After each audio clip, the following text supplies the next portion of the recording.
Hey, hey, hey, this is the Aligned Birth Podcast. You've got both hosts here today. I'm Dr. Shannon, Doula Rachael is here, and we are chatting about laboring at home as long as possible.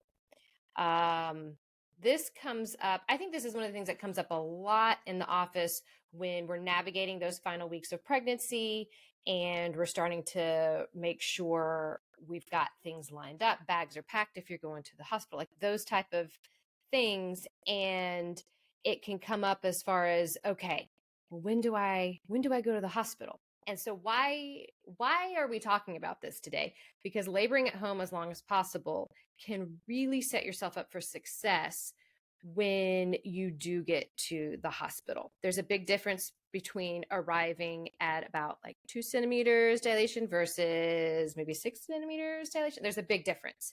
And so we're going to give overview of early labor, and then signs of when you're shifting into active labor, because sometimes I think it's that whole, well, I don't know if I'm shifting into active labor. What does it feel like?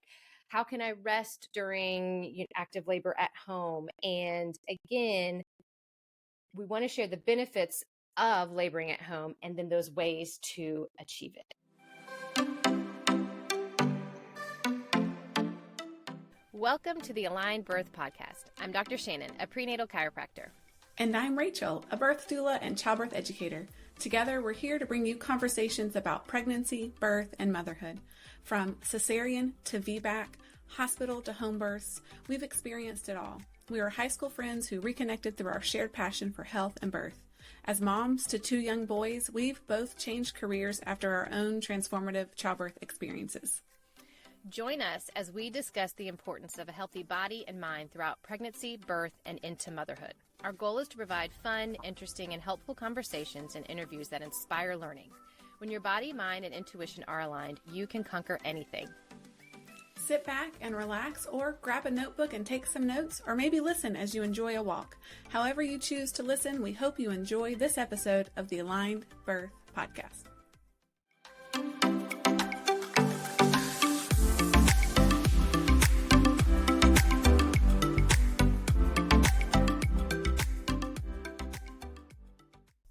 Before we get into the episode today, if you enjoy the content of this podcast, we would greatly appreciate your support in one of 3 ways.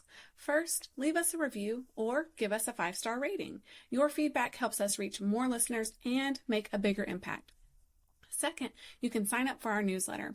By doing so, you'll be the first to receive new episodes and exclusive bonus resources straight to your inbox each week. Lastly, you can become a direct listener supporter. Running this podcast requires significant time, effort, and resources. Your contribution, no matter the amount, helps us continue providing valuable content to a wider audience. Simply use the links in the show notes to make your donation, sign up for our newsletter, or leave us a review. Every contribution matters and is sincerely appreciated. If the Aligned Birth Podcast is a part of your weekly routine and you love what we are doing, please consider supporting us through one of these 3 options. Your support will create a ripple effect, allowing us to reach more listeners and make a lasting difference.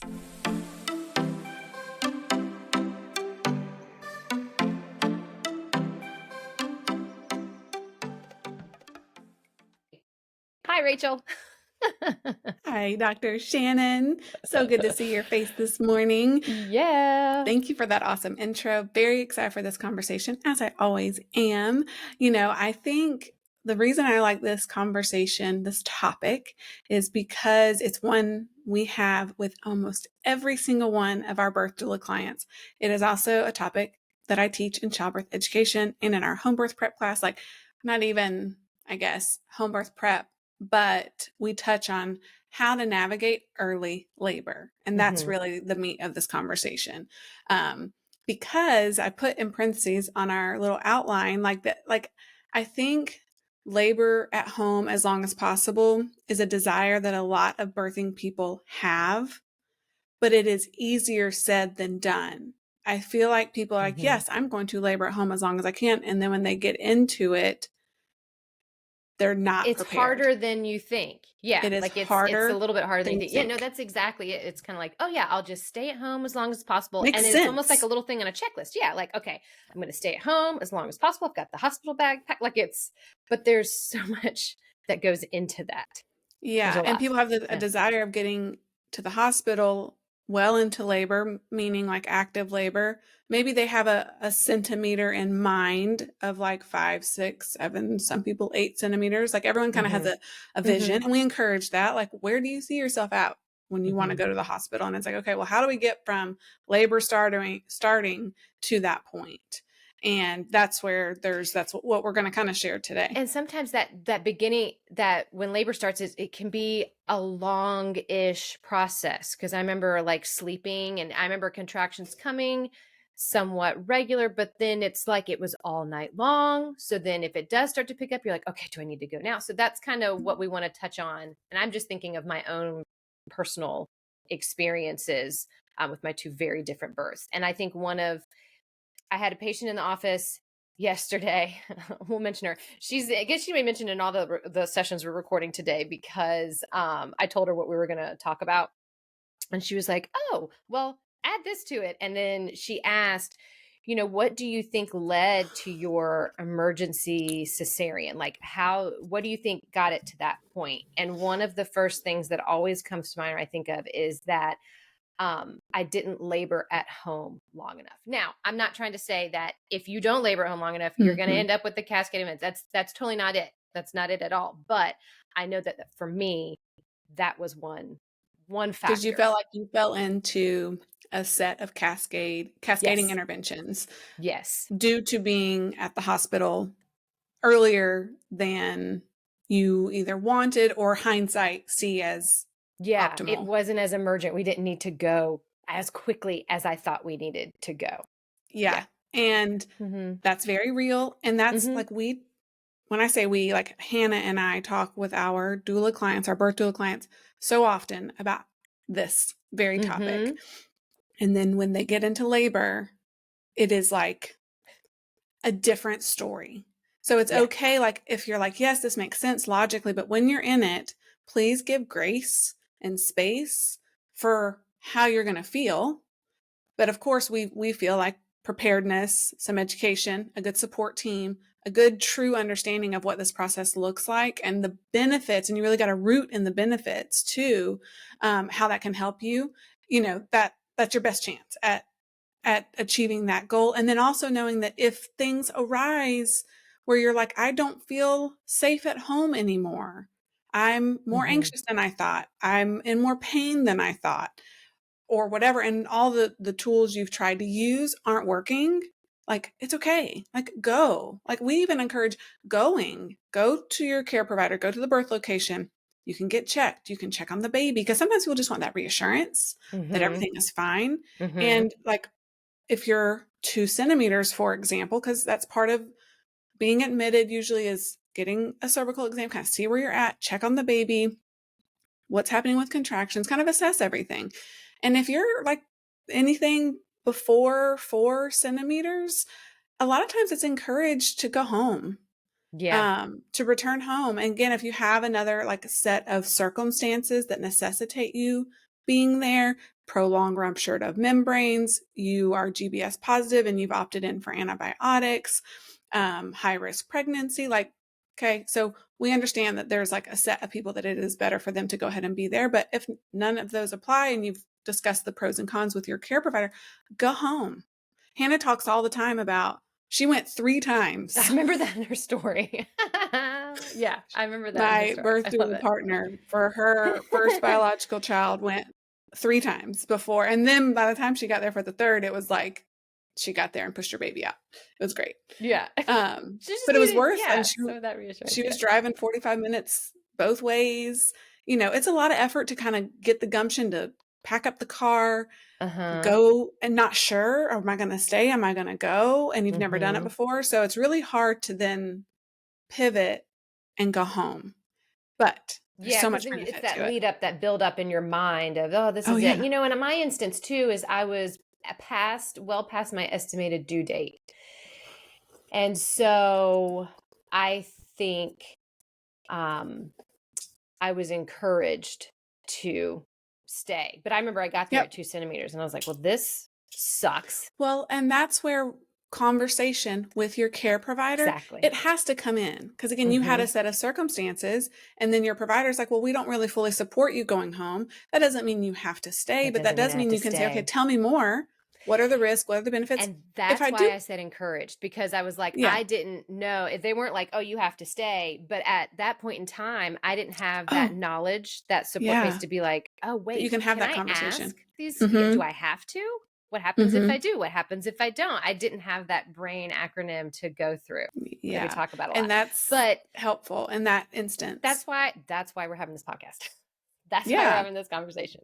And then to help you, so like that we can help people navigate it. Again, like everything we say, navigate with a little bit more ease, a little bit more confidence, a little bit more awareness about your options and how to do it.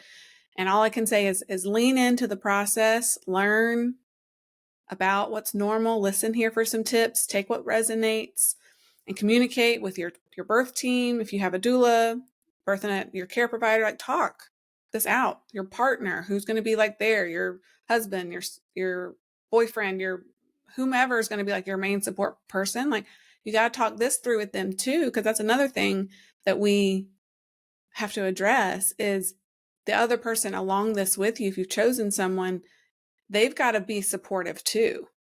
Like they can't be bringing the stress in while you're trying to labor at home peacefully. They can't be like, oh, it's time to go. It's time to go. They got to know what's normal too. So looping in your people.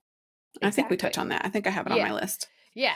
So again, we're talking about laboring at home as long as possible. And we've kind of touched on all the little things, well, a little bit in our extended intro of this episode of like why we're talking about it. But let's start with, we have our little outline here, the overview of early labor. And honestly, with this conversation, I was really excited about. So when Rachel and I were chatting and messaging the other day about like, what are we going to talk about on Friday? Because we record conversations in batch. So we've got a couple of other ones that we're going to do today. I had mentioned the laboring at home as long as possible. And when I mentioned it, it was kind of like, I have my own experience, and then I have experience for the moms in the office to offer. But as a prenatal chiropractor, I feel like I'm limited in this. Like I can say do these things, but I feel like I want to learn more from you in this aspect of like what does the doula say? What does the childbirth education classes say? Like what else can we add to it? So I'm excited to learn, even more about it. So with all of that being said, let's get an overview of early labor. Yeah. So early labor, this is when like you've received some positive signals that you're in labor, right? So maybe your water has broken. It's a positive sign. Labor has been initiated, whether you're having contractions or not, or you're beginning to have cramping sensations, menstrual-like sensations, like lower abdomen, like kind of like maybe it feels like an upset tummy or some gas. It can be described a lot of different ways, but you kind of start having these sensations and they're coming in a wave-like pattern and they're not stopping. In early labor, they're not necessarily getting longer, stronger, closer together just yet, which that's something we look for as labor is progressing and we're really establishing labor like patterns. Early labor is, so quick overview, birth is broken down into 3 stages of labor. There's the first stage, which is everything from the start of labor to 10 centimeters or being complete, like getting ready to push. The second stage is pushing. The third stage is delivering your placenta. The first stage, which is everything, it's the bulk of labor, 0 to 10 centimeters, is also broken down into 3 parts. There's early labor, which is primarily what we're talking about today, which is everything like 0 to 6 centimeters. And again, we're using dilation as a general measurement, but it's also a lot about how you're feeling, how contractions are coming. You don't have to be checked to know where you're at. And there's no like delineation of like, you're at this part for this long and this part for this long. A lot of it's very fluid. There's a lot of gray areas. So it's not linear always, but we kind of got to be able to talk about it. So it's broken down in these very like black and white terms, but labor's not black and white at all. It doesn't follow No. Strict schedule. So early labor, 0 to 6 centimeters. And then active labor is 6 to 8 centimeters. And then transition, 8 to 10 centimeters. So that's kind of the last, most intense part, usually the shortest though, before pushing. But early labor is the longest, typically most unpredictable part of labor. And again, you can talk about labor in a lot of different ways, and it looks different for everybody. You could have a precipitous labor, which is, no labor to baby in less than 3 hours. So you may not have this long, unpredictable pattern. We always talk about it as if it's going to be a very long event so that you're prepared for long. And then if it's shorter, that's a little bit easier to navigate than if you think it's resources that you need for if it ends up longer. Yeah. So we're going to prepare for kind of a long earlier, but if things ramp up faster for you, if you go through this phase faster, awesome. But longest, most unpredictable, meaning it could be like 24 hours, sometimes longer of early labor. So when you hear people talk about these epic 40, 50-hour labors, they weren't in transition for 40 hours. They weren't at the most intense part. Yeah, that doesn't mean it's not. It's very hard to have a long labor, but a big chunk of that was most likely early labor, which is your body finding its rhythm, warming up, producing those hormones, building up oxytocin, building up endorphins. It's a process, right? And it looks different for everybody. But if you're prepared, like, okay, early labor could be like 24 hours, and I don't really need to be at the hospital until I'm in active labor. Okay. How are we going to be at home how do we navigate that time? How do we get through that, right? It could be a significant amount of time. Yeah. And the contractions, to encourage you, for the most part, for most people, are manageable. Are they easy? No. Is this hard work? Yes. Is it manageable? Yes. Do you get breaks? Yes. Right? If we were in one big contraction for the entirety of labor, right, no one would reproduce. Yeah. But there's a design there of the wave-like pattern. So you have contractions and they build like a wave. You can visualize it, and then they wash away. And we do this over and over again. So we like to say birth is 1/3 intensity, 2/3 relaxation. I get more breaks. I get more break time in labor. Right. If you look at the graph, you're going to see more of that rest time. Yeah. And of a contraction in early labor, that's maybe the contraction itself might be 30, 45 seconds. And even of that contraction, the peak is maybe 10 or 15 seconds.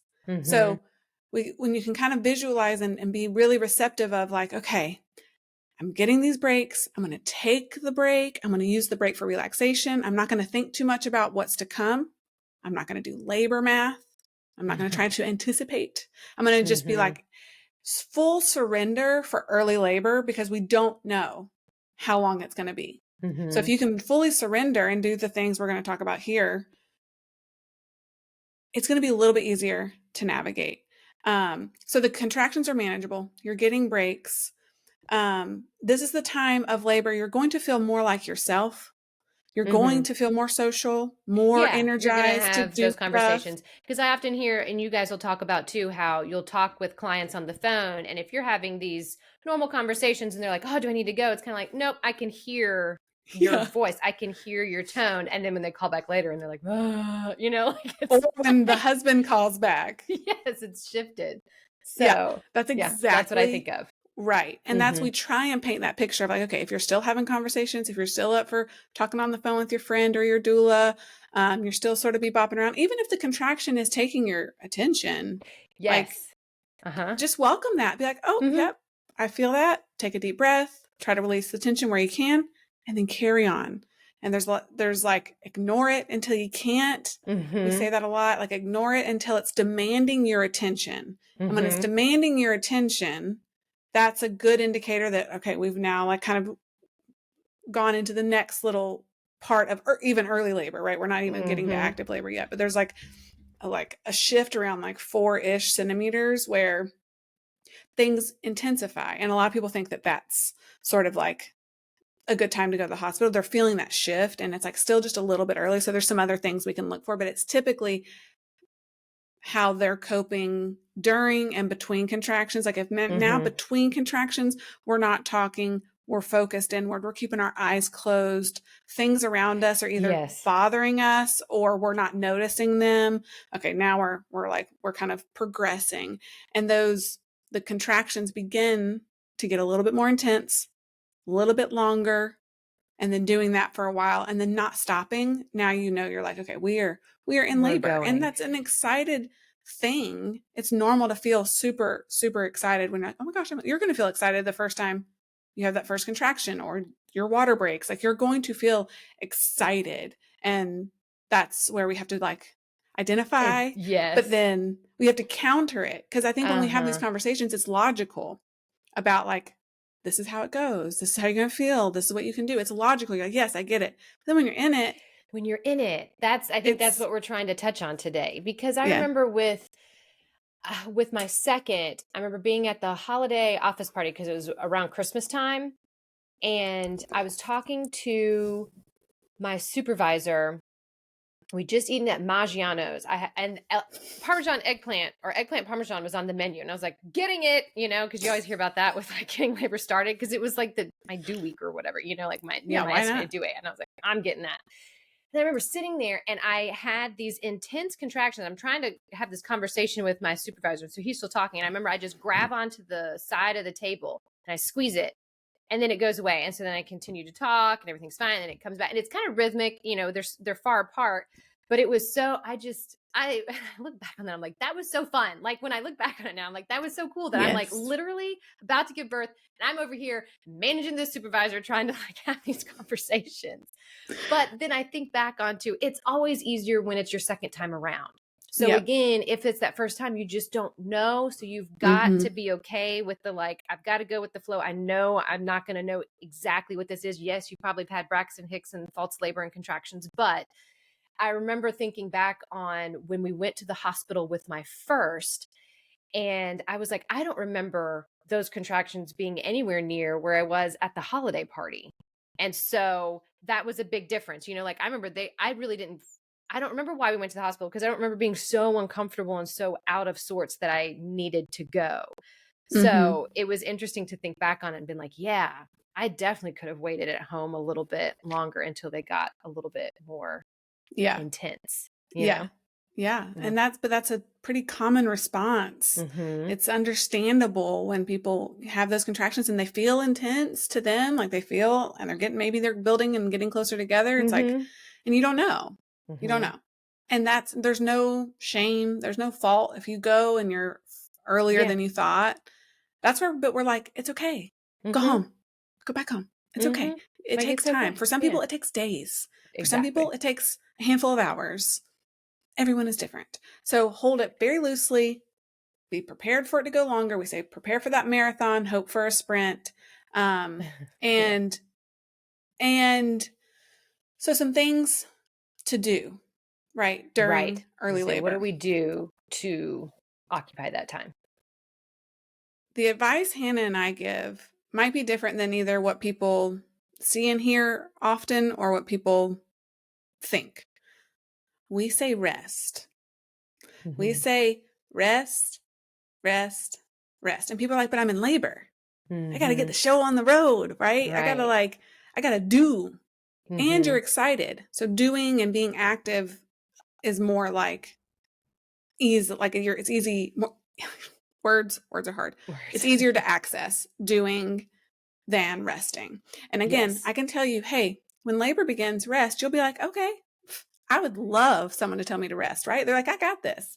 I'll rest. Can't wait. Take a nap. But then labor starts and adrenaline is going. You're excited. You're amped up. We say identify that, but then you have to have intentional rest. You have to have a plan for resting. I was going to say, how do you rest? Yeah. Right. Exactly. Easier said than done. No, I'm going to tell you. Also, if you're like a type A person and you're like, okay, when I'm in labor, I'm going to like grab my I'm going to finish packing my hospital bag. I'm going to get the dog sorted. I'm going to check off these things on my to-do list. Yeah. On your to-do list is going to be rest. Every like 3 activities, you're going to put rest, right? And you're telling your partners this too. How can I support my my wife, laboring mama in labor, rest.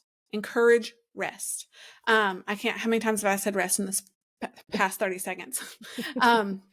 But if it's nighttime, if labor has begun and it's nighttime, this is where like you definitely want to access rest because you were up the day before, like having a normal day, and you haven't slept since that prior night. So if it's early labor, contractions are manageable, you're going to maybe get up and eat a meal. We encourage this because this is going to be one of the, like, you kind of have some energy you need to burn off anyways. So you're not going to be able to lay in bed and force yourself like to rest or to sleep. So it's okay. Get up, kind of see how you're feeling. Go eat a good meal, something that's easy to digest, easy to get down. I love like eggs and toast, PB&J, soup, chicken soup, smoothie, something like that. Even if it's 2 a.m. Like, again, you can have your partner do this while you start running a bath and run a nice, comfortable bath, Epsom salts with maybe some lavender in there, dim the lights, get on some chill music, and just like get in the tub. Because getting in that warm water, getting yourself in that weightless environment is going to help slow things down. And you might feel like this is counterproductive. I don't want to slow things down. Yes, but if it's early, if it's like game time, the bath is not going to slow down. The bath isn't going to slow things down. If we're like going to ebb and flow in early labor for a minute, you're going to get a little bit of a reprieve. And the reason this is beneficial is because now you've gotten some food, you've taken a bath, with all the relaxing things. So Epsom salt helps your muscles relax. Also drink some water to counter that warm bath with the Epsom salts.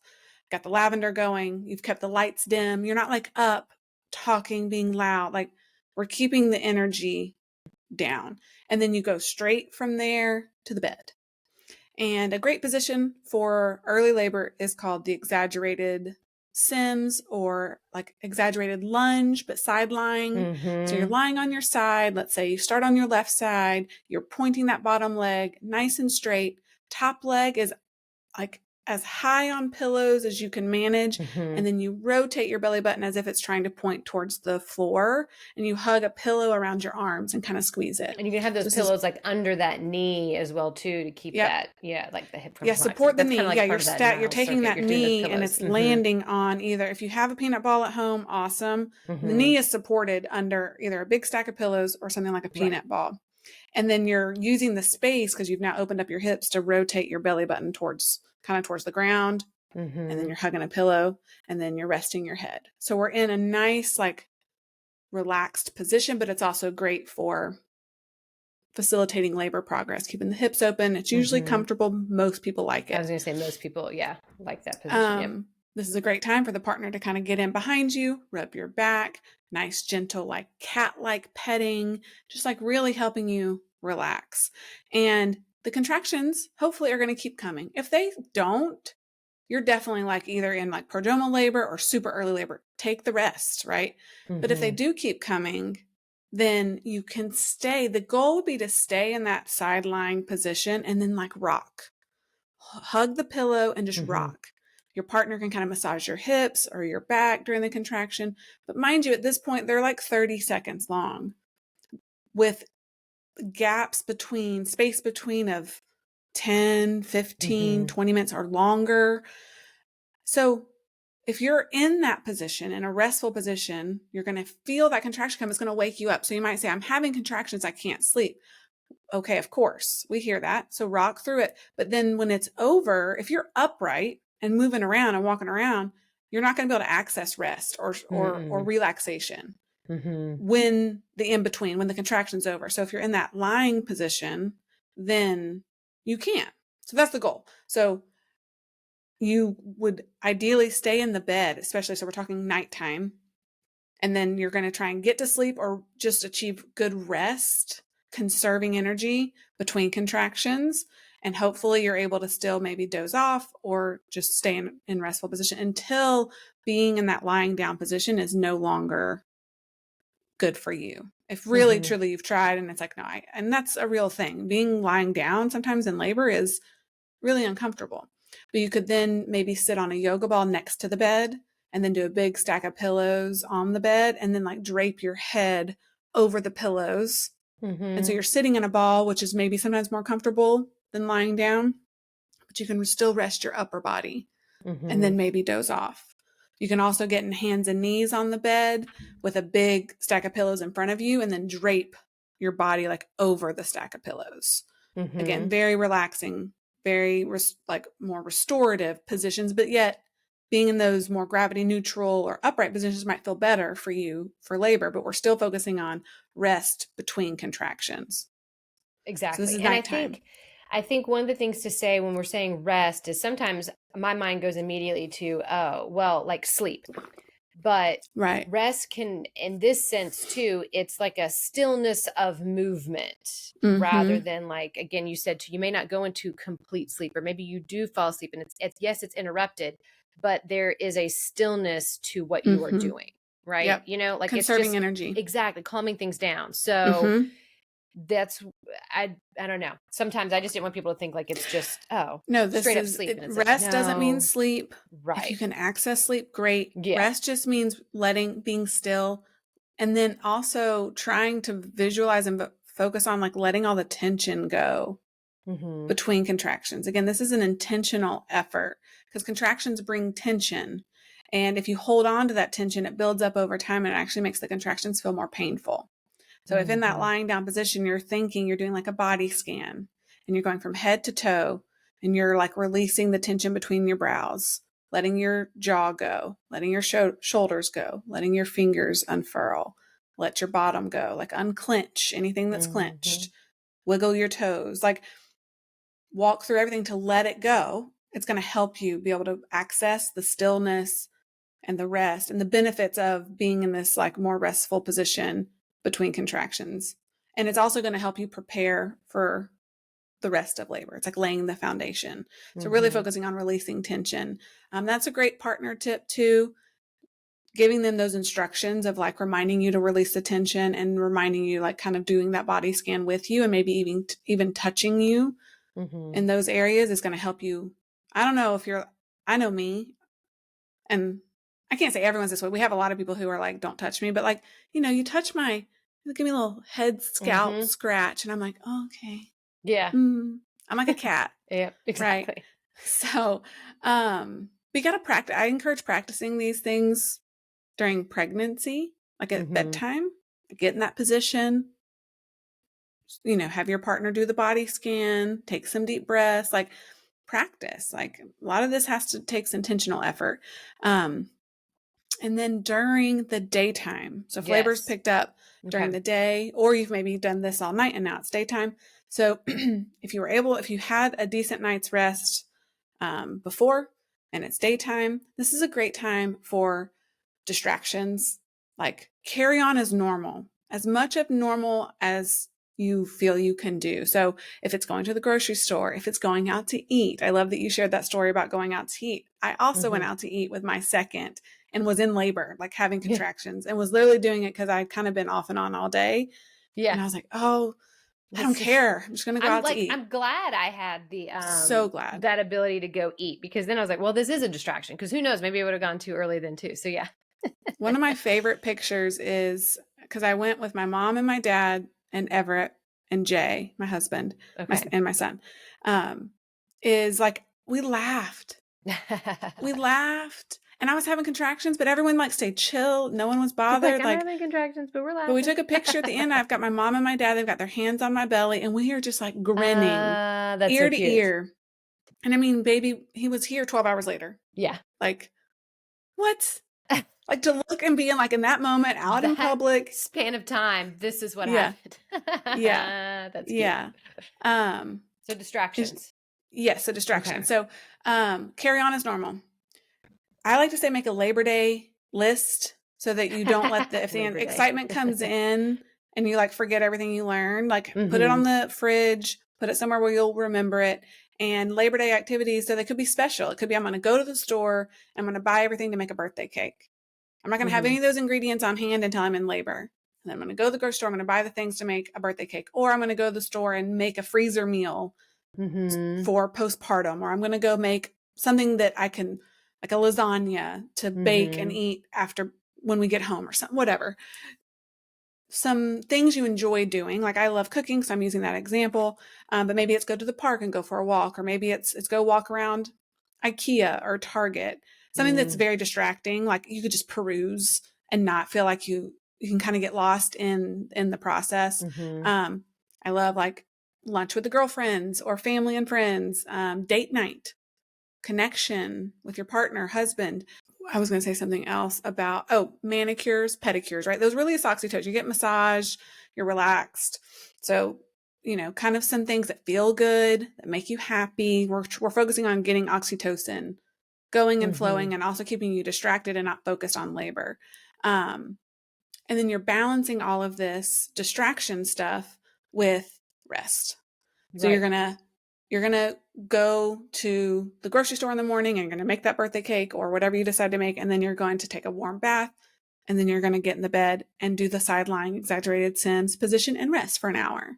And if you can't sleep, put on a show, listen to an audiobook, read a book, whatever, but just let your body rest. Try to let your mind rest, that stillness, try to access relaxation, try to access like being patient, taking labor. It's like some visualization, some mantras of like whatever resonates with you to help you stay focused and relaxed. And then alternating that with activity and distraction. You're also focusing on hydration and good food. So fueling your body like a marathon, like a big event, the physical event. How would you fuel your body, right? Things that are going to serve you easily digestible, highly nutritious foods leading up in that time. And this is going to be the time you're most likely going to want to eat anyways.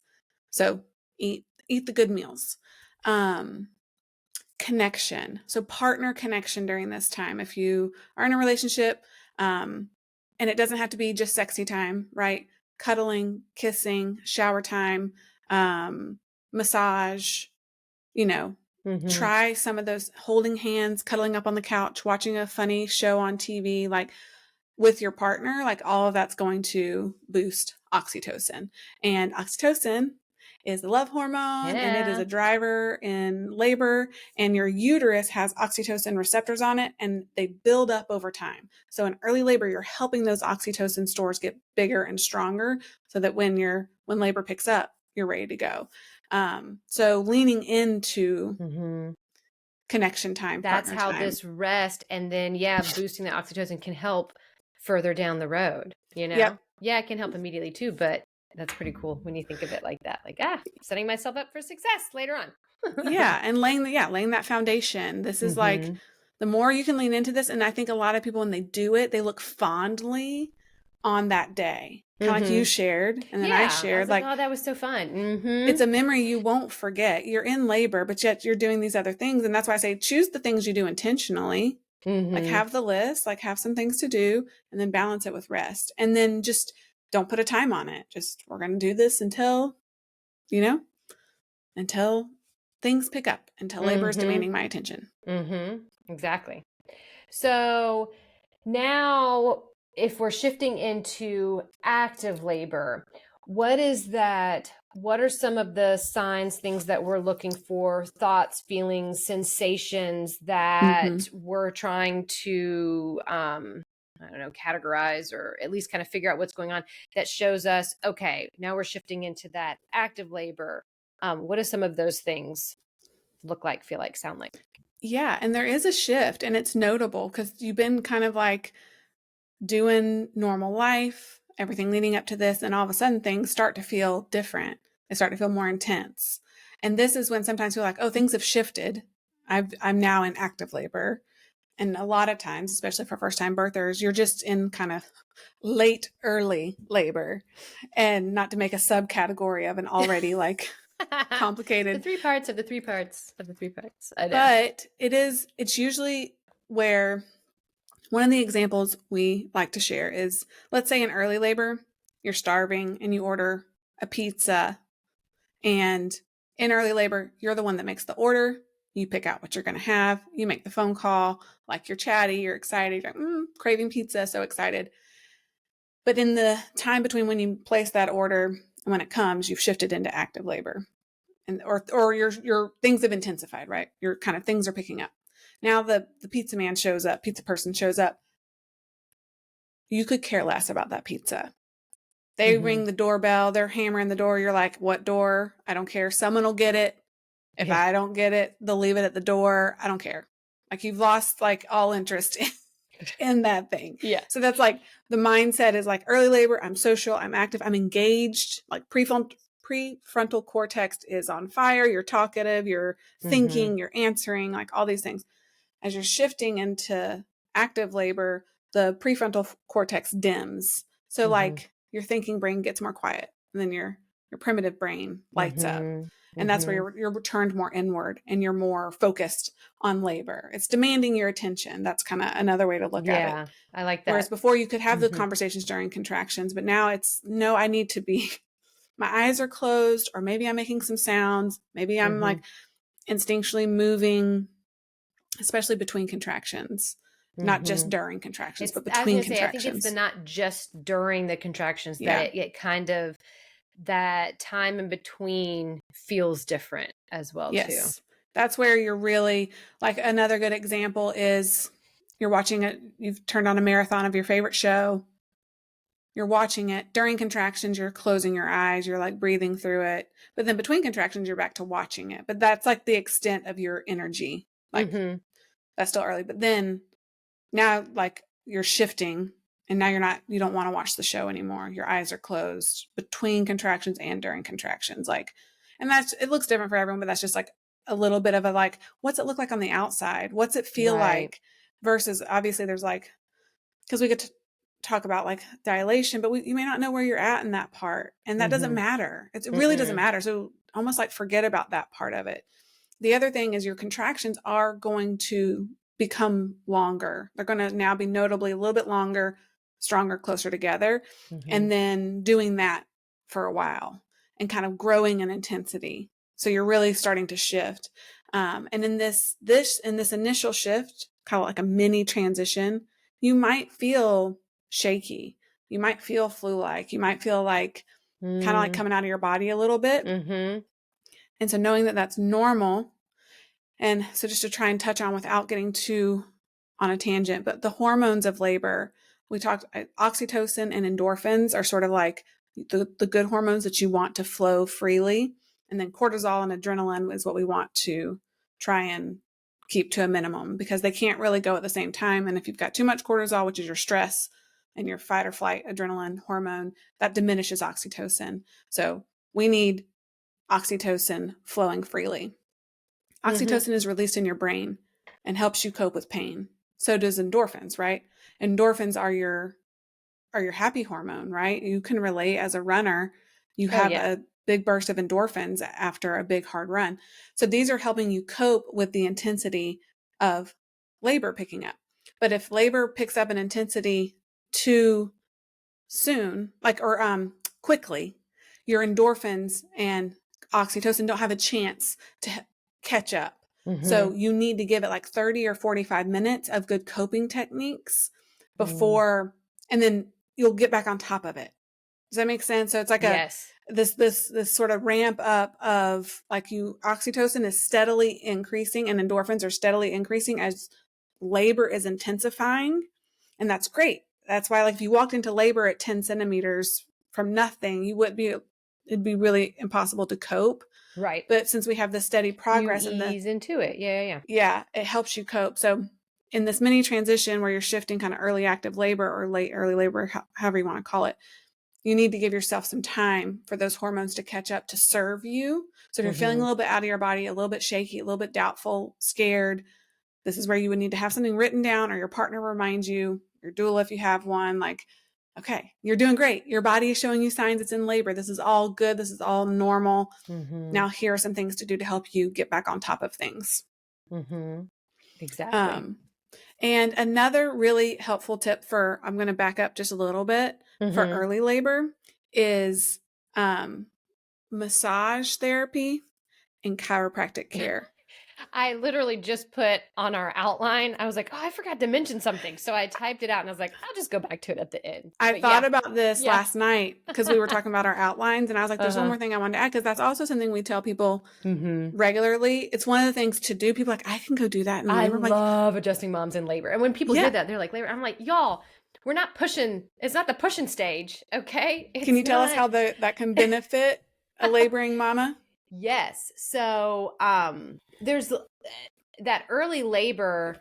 There's so many little factors that go into that as well too. And so if I'm looking at it from, I have a couple different lenses I'm looking at it from. So if we've got labor that started and maybe it has stalled and not getting back on track, we've done some other things at home. I love like curb walking and things like that.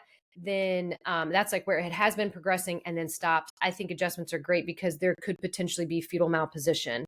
And so baby's just not in the best way. So it's kind of like body's like, okay, well, wait, we need to, mom and baby need to do this dance a little bit more in sync.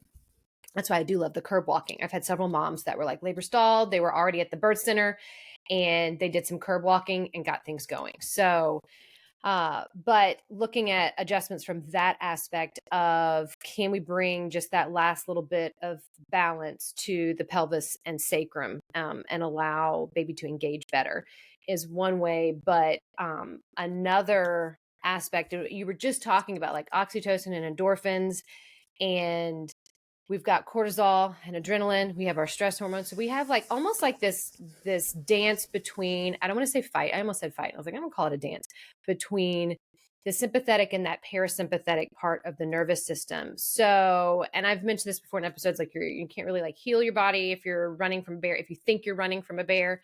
But that's why like animals go, like, cats go and give birth in the closet or something like that, you're like little feral cats and stuff. So it's the same thing for us humans, but chiropractic care, when you're looking at it from not only just that biomechanical aspect, but how can we help regulate the nervous system? So really looking at, can we help bring that dance a little bit better and have parasympathetic click on a little bit more? And so I think of that as like a way to rest as well. I'm probably staying out of the thoracics when I'm adjusting moms. Then Dr. Pam and I've talked about that on an episode before, because that's where fight or flight sympathetic nervous system lives. And we're trying to engage more. So it's going to be pelvis and sacral adjustments. It's going to be cervical spine adjustments. It's going to be a lot of good cranial work to really impact like what's going on between the ears and help primitive brain function a little bit better, and to just tell that developed frontal lobe to just calm down for a minute. So, but yeah, it's totally fine to be adjusted while in labor.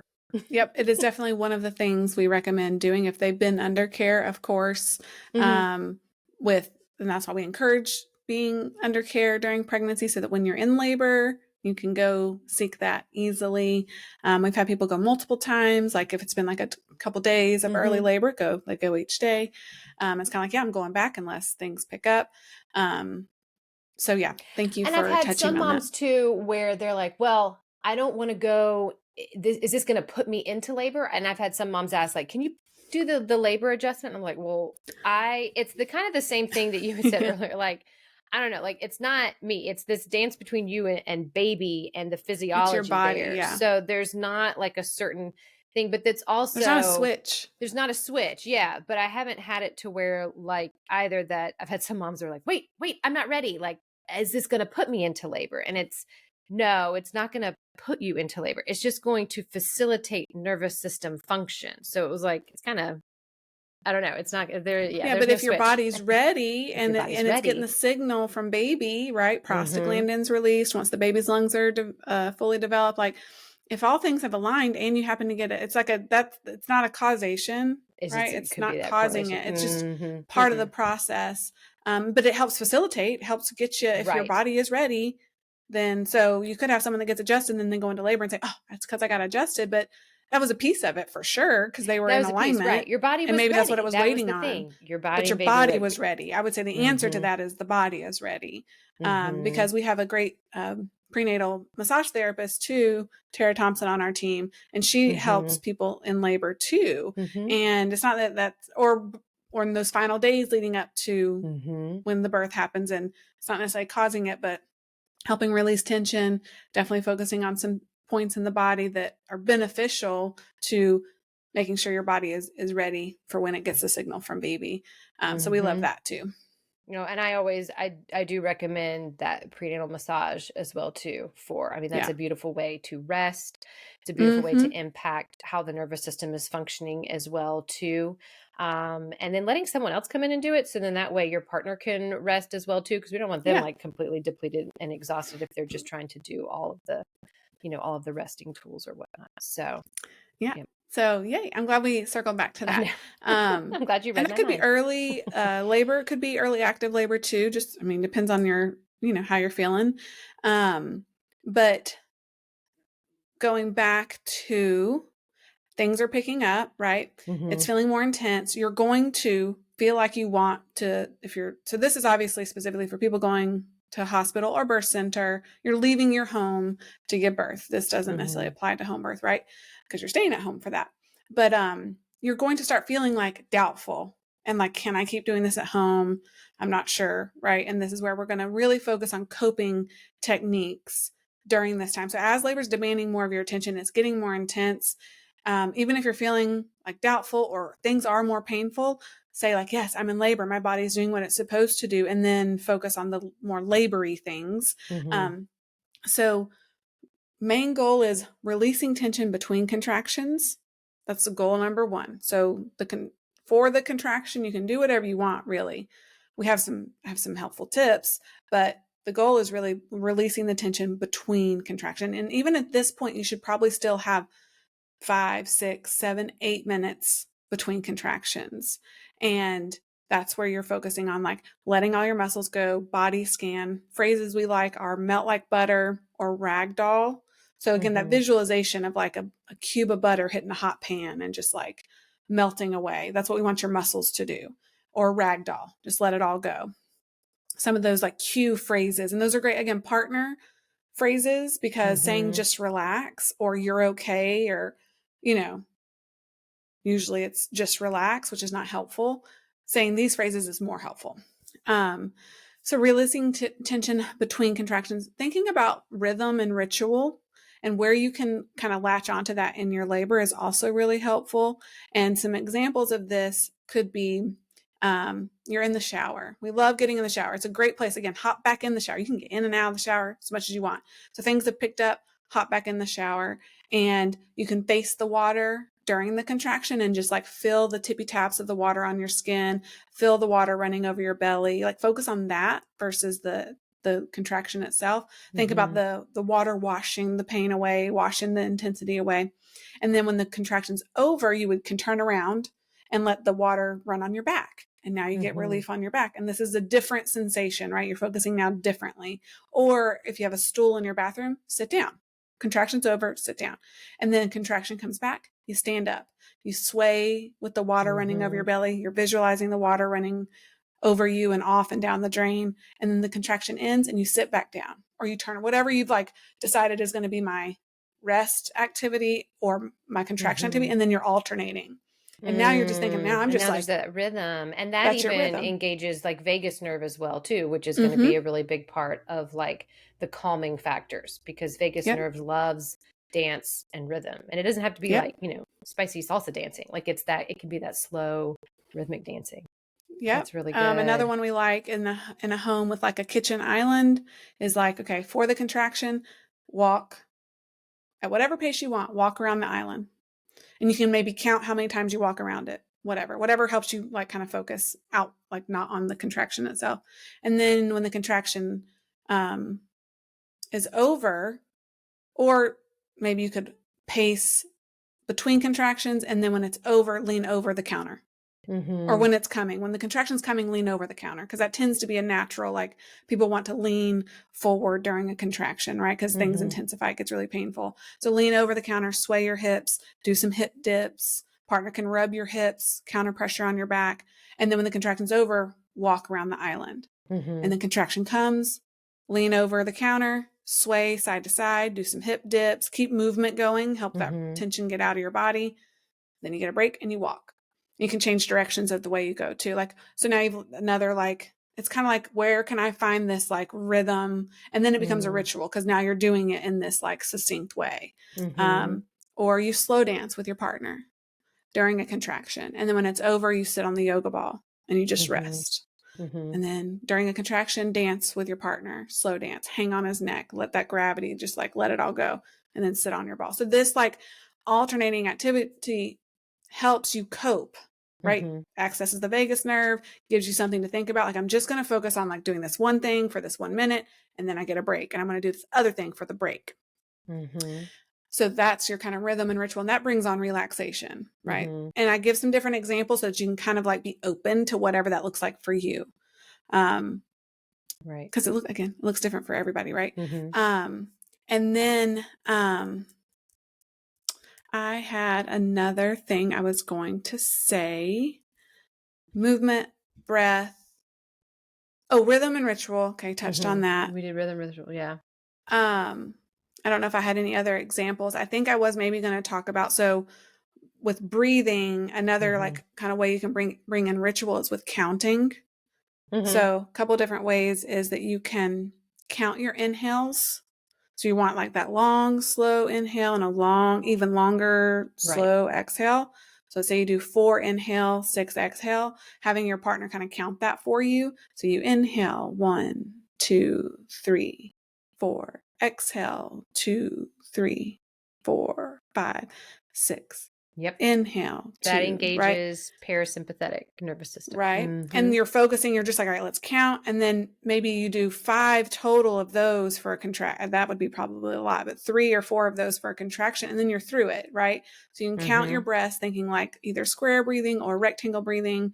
And then having someone else count for you. We were just talking about this the other day, like if you're doing a workout, an intense workout, and someone else is leading, and you've had to like go to like a dark place in the workout to like get through it because it's so hard. And you're like, if someone else could just count for me, you know, you lose count of your reps if you're doing it yourself. But if someone's like, all right, 10 more, right? Whatever it is, you can be like, okay, I can just keep going until they're done counting, because all you're thinking about is them telling you you're done.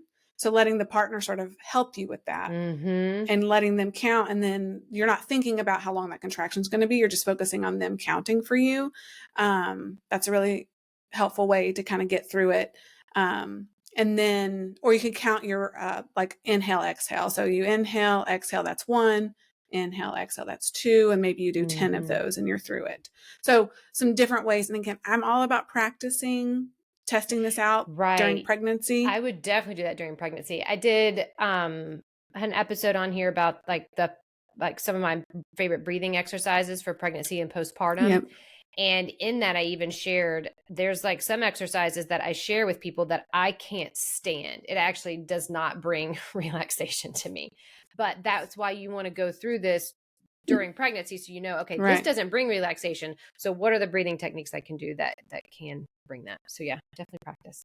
Yes. And a fun way to practice, I use that word loosely, but is using a bowl of ice water and submerging your hand in the ice water and using that kind of distraction, that pain, that intensity to do some breathing exercises.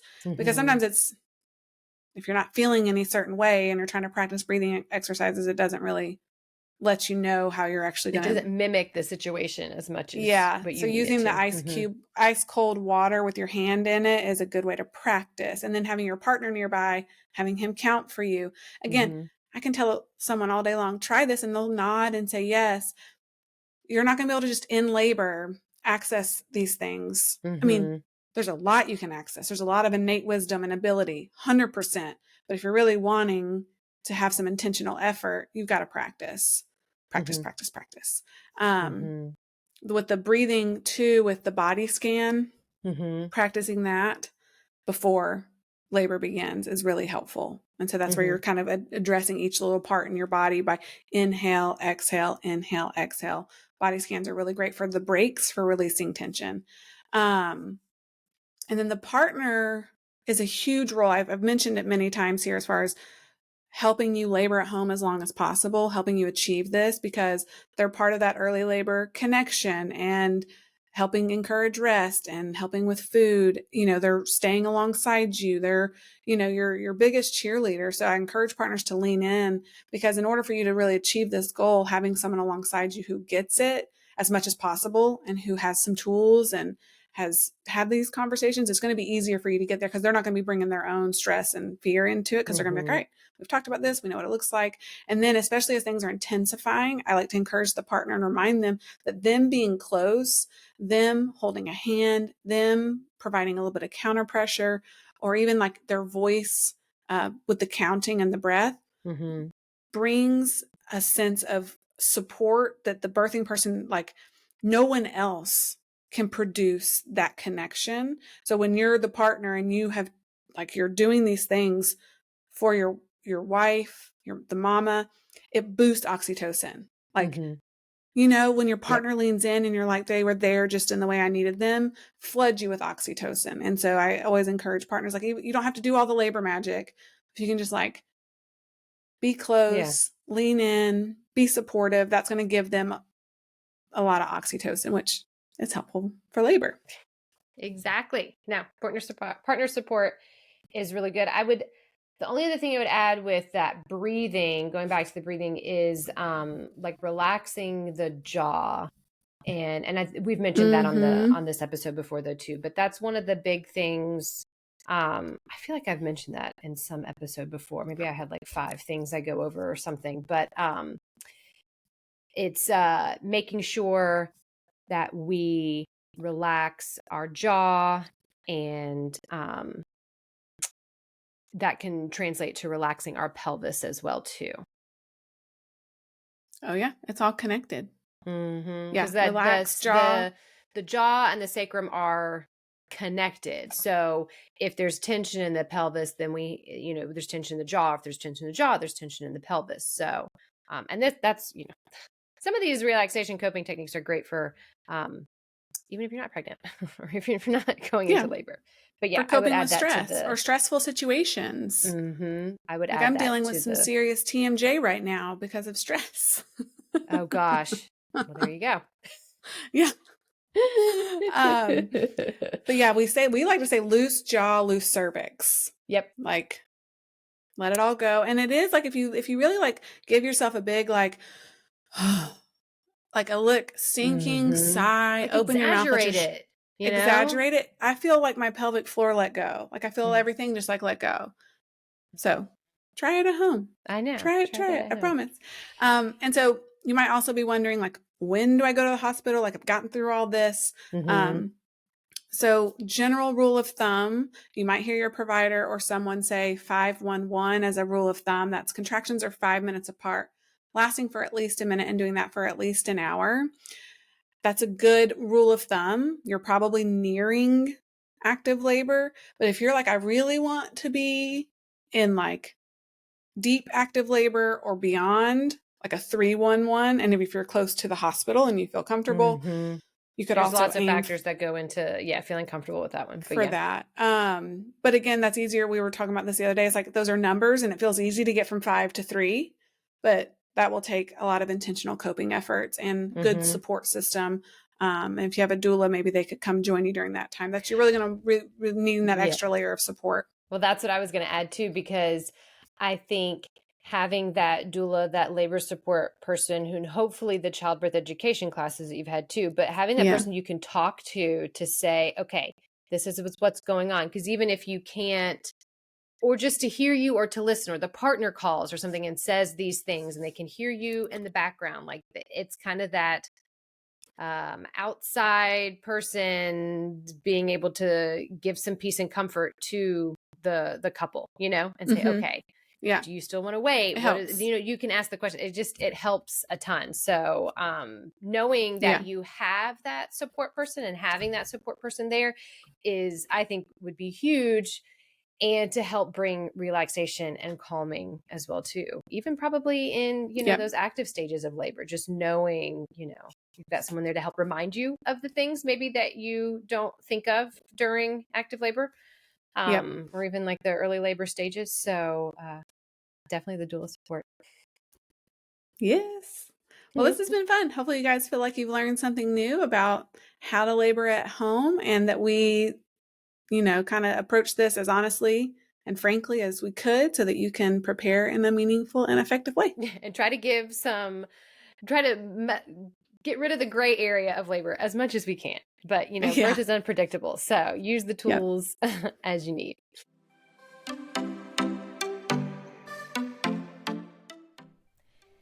Thank you for joining us on the Aligned Birth Podcast. We hope you found our discussions informative, inspiring, and enjoyable.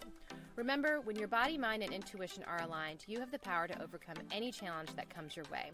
We appreciate your support and leaving a review or rating, signing up for our newsletter, or becoming a direct listener supporter. Your contribution helps us continue delivering valuable content and reaching more listeners like yourself. Stay connected with us through our newsletter to receive the latest episodes and bonuses straight to your inbox each week.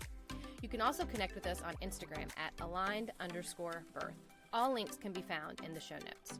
Together, we can make a difference in the lives of the birthing individuals and new moms. Thank you for being a part of our community. We look forward to sharing more empowering conversations on the Aligned Birth Podcast. Until next time.